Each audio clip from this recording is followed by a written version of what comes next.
Hi there, my name's Erin Byron. I'm the co-author of Llewellyn's Complete Book of Mindful Living and Yoga Therapy for Stress and Anxiety, as well as being a registered psychotherapist with 30 years experience in the field of traumatic recovery. I'm here today to offer parents resources for coping with the changing times during this pandemic.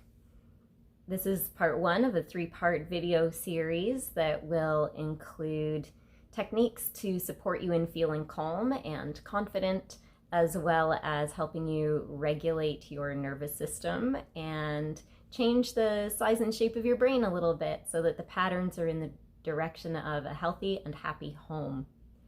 For today, first and foremost, I want to remind you how important it is to take care of yourself, that we can only give from a full cup, and every day, especially with feeling so out of control of particular situations, with the unknown, with so many rapid changes that we need to adapt to, it's natural for us to feel stretched to the limit.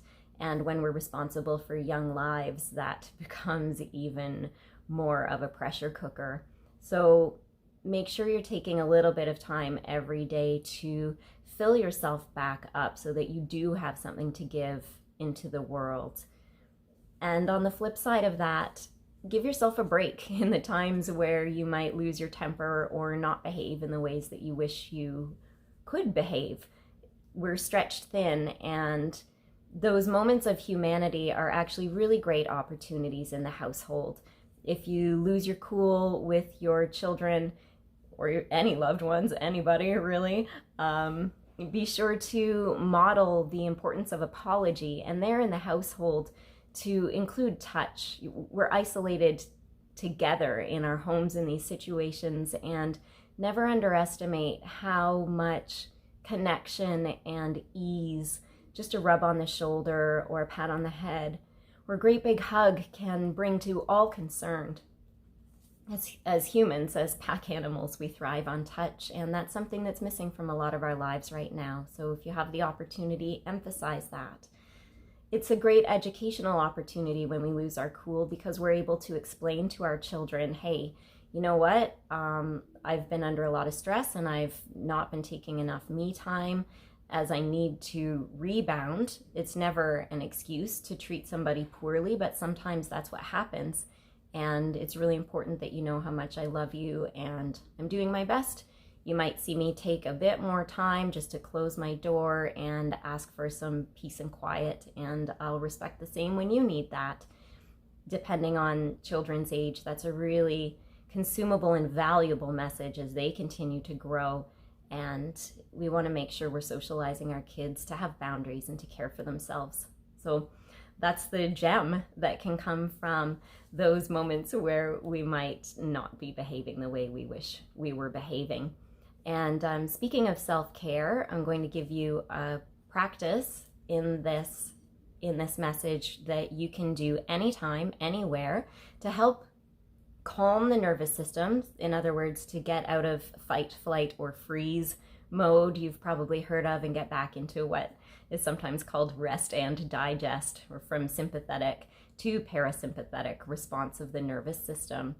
Now, remember, when we're stressed, the heart starts to beat very quickly, the breath is rapid and shallow, pupils dilate, the cone cells of the eyes rather than the rod cells are focused so that we can respond to a dangerous threat. But most of the time, the threat is perceived. So the nervous system, our physiology, is reacting to something that's so very much on the inside. And when we can be kind to ourselves with our thoughts and draw in a practice that's hardwired into some of that autonomic nervous system response, we can gain a lot more power to keep ourselves calm. The bonus that comes from this, and this has been well researched, is that when our nervous systems are set at a certain point, the people who are looking to us for leadership, in this case our children, will harmonize their nervous systems with our nervous systems.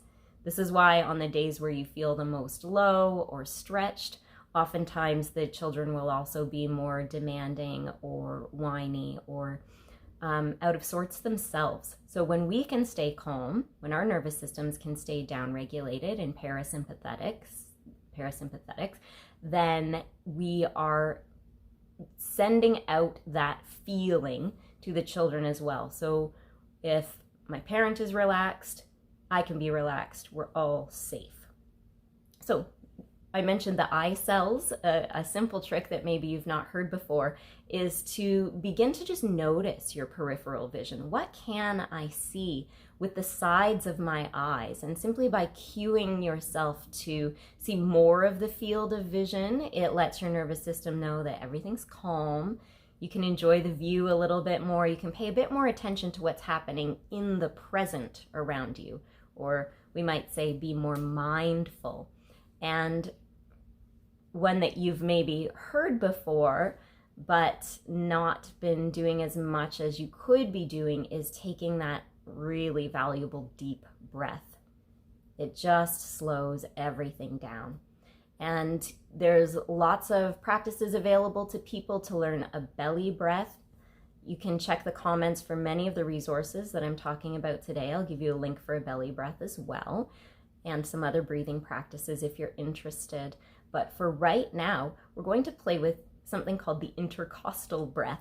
So we're activating a part of the lungs that we don't activate very often. And the treasure in this practice is that it gives the mind something to think about because it's learning a new skill, as well as helping the breathing apparatus become more deep even when we're not thinking about it, and giving us a nice side and back stretch to keep the core healthy and to keep us feeling vitalized and calm during these times.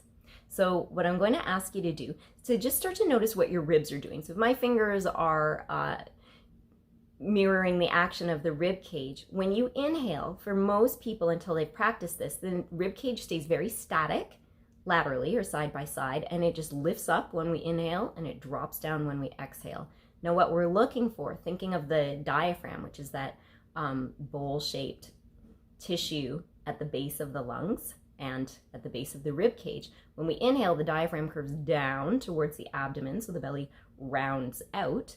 And when we inhale, the diaphragm curves back up towards the rib cage and the abdomen draws in. So as you've gained some mastery over that, then you can start to think about the intercostals, the muscles between the ribs. And when we inhale, so diaphragm's dropping, belly is rounding, and then the ribs are spreading in all directions. And when we exhale, they're coming back together. Inhaling open and exhaling back together. And don't get frustrated if there's not very much motion in the beginning. That's natural, but just give yourself a little hug. Touch equals oxytocin equals happy chemicals. It doesn't have to be touch from the outside. Touching ourselves has this effect as well. So here's a little hug, and feel as you breathe in. Can your rib cage stretch a little bit? Do you feel the motion there at the very base of the rib cage? And when you exhale, do you feel those ribs come back in? You can play with this by putting your hands on your back as well, or just placing your hands side by each on the front of the body to feel that action of the rib cage. So we'll try that together again, taking an in breath. Wonderful, and letting it go. That's it. And anytime that you think of it during the day, when you see your favorite color, when something happy happens, if you notice that your nervous system is starting to get activated, you're starting to get a little stressed, play with this. But hands on ribs at the outside almost looks like hands on hips, and people might not even notice what you're doing. And feel the effect of the breath in the body and the way that it is beginning to calm things down in your physiology.